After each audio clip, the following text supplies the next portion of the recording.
Now live on LBC, the SNP's Westminster leader, Ian Blackford.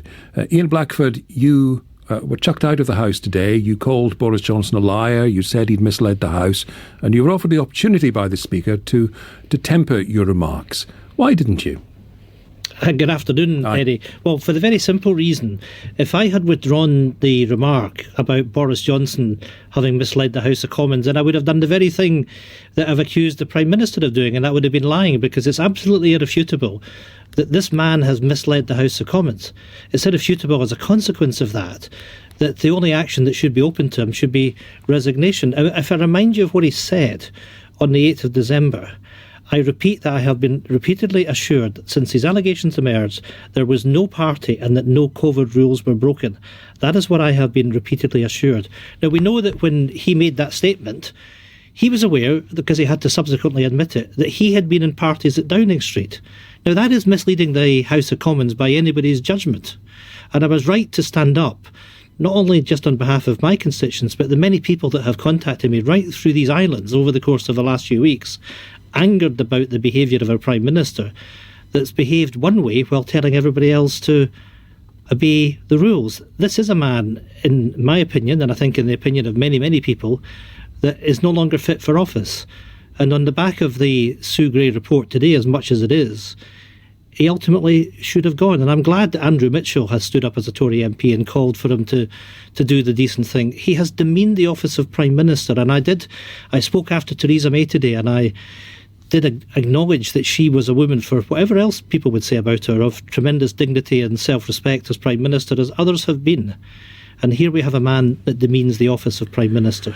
What did you make of Boris Johnson in his response to Keir Starmer just before you spoke, criticising him when he was Director of Public Prosecutions for prosecuting journalists but not prosecuting Jimmy Savile? I find much of what comes from Boris Johnson pretty chilling, and I mean, I've used the phrase earlier of not having any dignity, and I think we've seen that with an awful lot of the way that Boris Johnson has behaved at Prime Minister's questions and the way he's behaved at statements, Eddie. It's not what one would expect from a Prime Minister. It was a low ball, it was a cheap shot, and it's not worthy of anybody in that office. On the question of what happened to you and the sort of language that's allowed in the House and holding any Prime Minister to account, right now it's this one.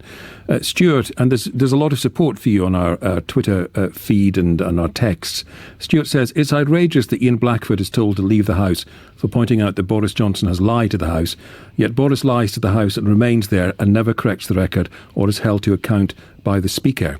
Is there a failure of how the House of Commons works or how the Speaker is doing his job? Well, I will not be critical of the Speaker. He's got a difficult job to do, and the last thing I or anybody else should be doing is putting him in a position of difficulty. And actually, as I understand it just now, I haven't been suspended from the House because I willingly got up and left. So I believe a suspension do you have to apologise to go back in then, or are you all right? Look, I'm not going to go back in this evening, and I'll speak to the Speaker in due course, because it's important that all of us do our job. But there is that frustration that in speaking the truth, that I am the one that's deemed to be in the wrong. The person that should have been leaving Parliament today should be the Prime Minister, not myself. But I don't want to be disrespectful to anybody. I have a job to do to stand up on behalf of my constituents and stand up as the leader of my party in Westminster, and that's what I'll seek to do. But I do, and I say this with regret, this is a man that I think has demeaned the office of Prime Minister. It's not just over what's happened with COVID, Eddie. It's a whole range of things, not least the prorogation of Parliament a couple of years ago, shutting down Parliament illegally. And often people will say to me, is he not the best vehicle you can have for Scottish independence? He's a man I don't want to see in office.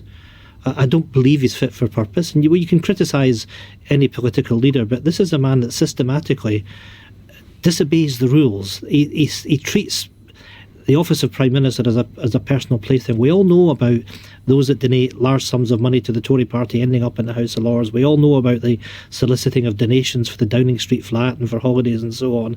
It's simply not right, and I would go as far as to say it undermines our very democracy.